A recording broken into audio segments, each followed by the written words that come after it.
বিশাল আকৃতির এই গরুটি প্রায় 10 ফুট 4 ইঞ্চি লম্বা এবং উচ্চতা প্রায় 6 ফুট 5 ইঞ্চি। এবারের ঈদে বিক্রির জন্য শাহিওয়াল জাতের 25 মণ ওজনের রাজাবাবুকে প্রস্তুত করেছেন ব্যবসায়ী রিজু ও সুমনা দম্পতি। কোরবানির ঈদ উপলক্ষে সব ক্রেতার নজর কাড়বে রাজাবাবু। স্থানীয় বাজার থেকে কিনে প্রায় 1.5 বছর থেকে রাজাবাবুকে লালন পালন করে আসছেন তারা। খাওয়াননি কোনো প্রক্রিয়াজাত খাবার।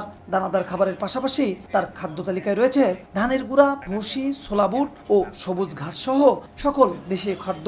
প্রতিদিন খাবারের জন্য রাজাবাবুর পেছনে ব্যয় হয় 700 থেকে 800 টাকা। বাড়তি কোনো খাবার দেওয়া হয় না, ন্যাচারাল যা সব গরুর খাবার ওরও তাই খাবার। ওর শুধু একটু ওয়েটের জন্য খাদ্যটা একটু বেশি দিতে হয়, পার্সেন্টেজ উপরে, ওয়েটের উপরে একটু খাদ্যের পার্সেন্টেজটা বাড়তি দিতে হয়। নগদে 500 টাকা বা তার বেশি পেমেন্টে পেতে পারেন ঢাকায় জমিসহ 20 কোটি টাকার পুরস্কার।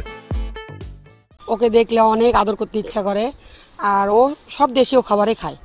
আর আমার ছেলের ওর পছন্দের গরু, ও আসলে মেনলি দেখাশোনা করে, আমরা দুজন যাতায়াত করি।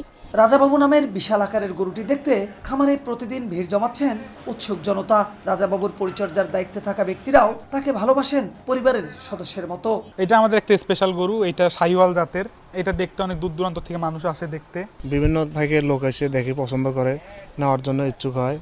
খুব দেশীয় খাবার খাওয়ানো হয়।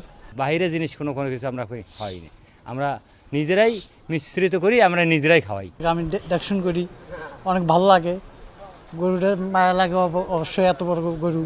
প্রাণী সম্পদ বিভাগের পক্ষ থেকেও সবসময় রাজাবাবুর চিকিৎসা ও খাবার ব্যবস্থাপনা সহ সার্বিক বিষয়ে খোঁজ রাখা হচ্ছে।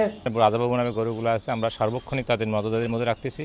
তাদের চিকিৎসা সেবা সহকারে খাদ্য ব্যবস্থাপনা আমরা সার্বিক তত্ত্বাবধান করতেছি। সেই সঙ্গে যাতে আমার খামারি কোরবানির আগে তার যে কোরবানির যোগ্য গরুটাকে সুন্দরভাবে মার্কেটিং করতে পারে, এজন্য আমরা তাদের পরামর্শ দিতেছি।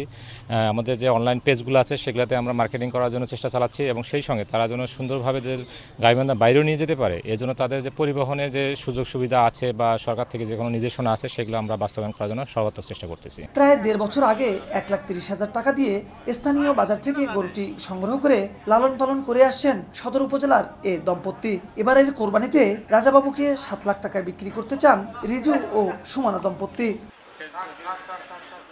বিপ্লব ইসলাম, সময় সংবাদ, গাইবান্ধা।